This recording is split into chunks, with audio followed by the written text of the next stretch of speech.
அனைத்து கருத்து கணிப்பெல்லாம் இல்ல, வட இந்திய மாநிலங்களை சார்ந்த சில செய்தி நிறுவனங்கள் தான், குறிப்பா ஆக்சிஸ் மை இந்தியா, இவங்க எல்லாம் RSS பின்னணியை கொண்டவர்கள், பாரதிய ஜனதா கருத்தை ஆதரிக்கக்கூடிய வலதுசாரி. தேர்தலுக்கு முன்பு திமுகவை முன்வைத்து சூதாட்டத்தை நடத்தினார்கள். அகில உலக அளவில் இது நடைபெறுகிறது.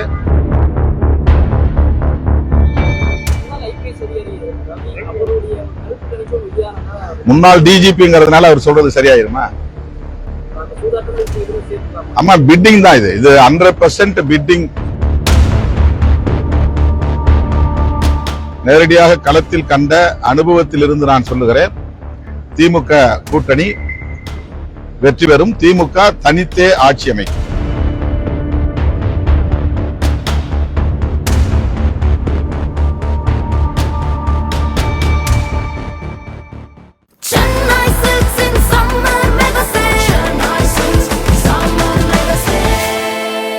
The Chennai Silks in Mega Summer Sale.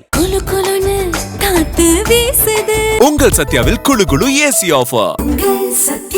சில நிறுவனங்கள் அதற்கு நேர்மாறான கருத்துக்களை கூறியிருக்கின்றன.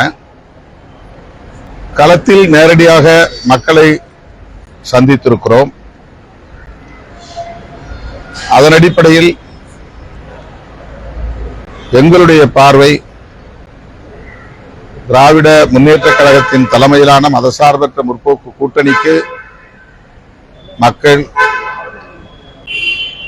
ஏகோபித்த ஆதரவை நல்கி இருக்கிறார்கள். ஆகவே எமது கூட்டணி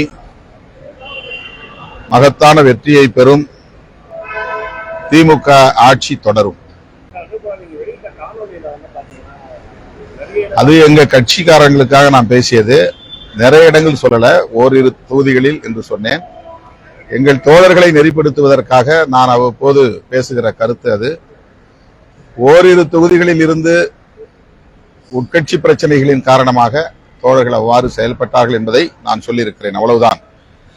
திமுக கூட்டணிக்காக, கூட்டணி கட்சிகளுக்காக எங்கள் தோழர்கள் ஆற்றியிருக்கிற பணி என்பது மிகவும் போற்றுதலுக்குரியது. திமுக கூட்டணி கட்சிகளை சார்ந்த வேட்பாளர்கள் வெளிப்படையாகவே அதை பேசியிருக்கிறார்கள், என்னிடத்திலே சுட்டிக்காட்டியிருக்கிறார்கள். பெரும்பான்மையானவர்கள் அவ்வாறு பேசியதை யாரும் பெரிதுபடுத்தவில்லை. ஓரிரு இடங்கள் என்று நான் சொன்னதற்கு அதை ஊதி பெருக்குகிறார்கள். திரும்ப திரும்ப விடுதலை சிறுத்தைகள் கட்சியை குறிவைத்து திமுக கூட்டணிக்குள் குழப்பத்தை ஏற்படுத்த சிலர் முயற்சிக்கிறார்கள். அவர்களின் எதிர்பார்ப்பு நிறைவேறவில்லை, அவர்களின் கனவு நனவாகவில்லை, அவர்களின் ஆசையில் மண் விழுந்து விட்டது.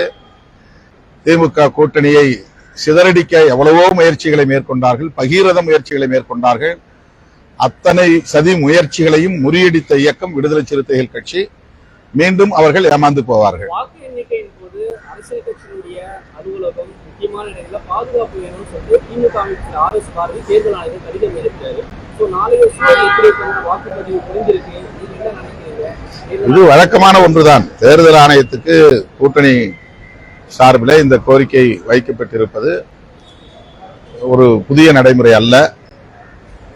வாக்கு எண்ணிக்கையின் போது உரிய பாதுகாப்பை தர வேண்டும் என்ற கோரிக்கை திமுகவின் பொறுப்புணர்வை வெளிப்படுத்துகிறது, அவ்வளவுதான்.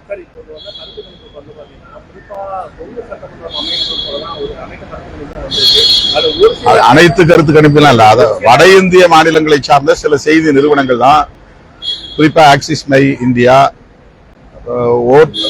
ஓட் வைப் என்று கருதுகிறேன், அந்த ஒரு நிறுவனம், JVC என்ற ஒரு நிறுவனம் என்று கருதுகிறேன். இவங்க எல்லாம் RSS பின்னணியை கொண்டவர்கள், பாரதிய ஜனதா கருத்தை ஆதரிக்கக்கூடிய, வலதுசாரி கருத்தை ஆதரிக்கக்கூடிய நிறுவனங்கள் தான் அவ்வாறு செய்திகளை வெளியிடுகிறார்கள். விஜய் பெயரில் ஏராளமாக பிட்டிங் நடக்கிறது, சூதாட்டம் நடைபெறுகிறது. இந்த சூதாட்ட கும்பல் பரப்புகிற வதந்தி தான் இது.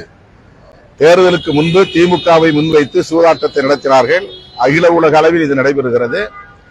இப்போது தேர்தல் வாக்குப்பதிவுக்கு பின்பு விஜயை முன்வைத்து இந்த சூதாட்ட காய்களை நகர்த்துகிறார்கள். தேர்தல் முடிவுகளுக்கு பிறகு அவர்கள் ஏமாந்து போவார்கள். முன்னாள் டிஜிபிங்கிறதுனால அவர் சொல்றது சரியாயிருமா? ஆமா, பிட்டிங் தான் இது 100% பிட்டிங். இந்த சூதாட்ட நடவடிக்கைகளுக்கான ஒரு மீடியா ஹைப் இது, அவ்வளவுதான். நீங்க நாளைக்கு தேர்தல் முடிவு வரப்போகிறது, பாருங்கள்.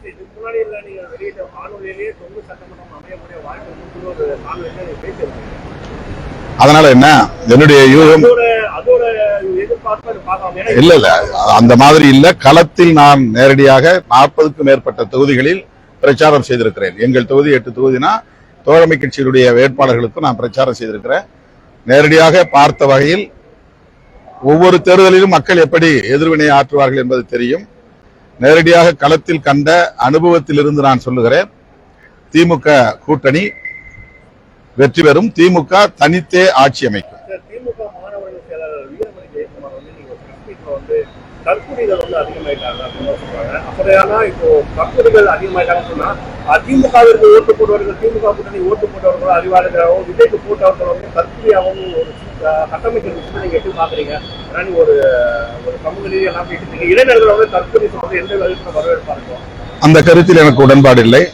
மக்களை நாம் எப்போதும் கொச்சைப்படுத்தக்கூடாது. நமக்கு வாக்களித்தாலும் வாக்களிக்காவிட்டாலும் அவர்கள் நம்முடைய மக்கள், வாக்காளர்கள்.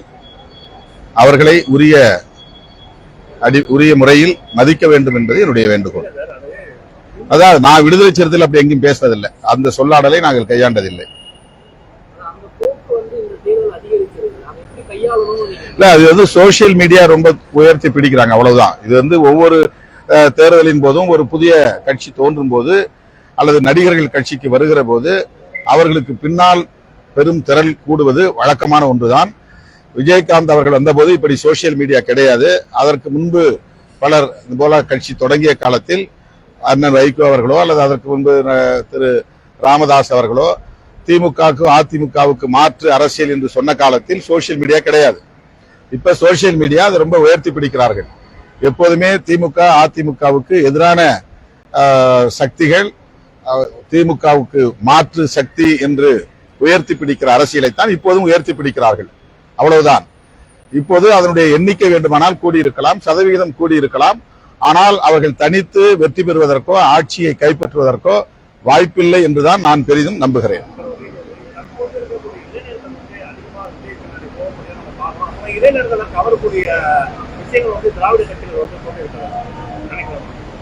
இளைஞர்கள் நிறைய வந்து விஜய்க்கு எதிராகவும் வாக்களித்திருக்கிறார்கள். அதை யாரும் பெரிதாக பேசுவதில்லை.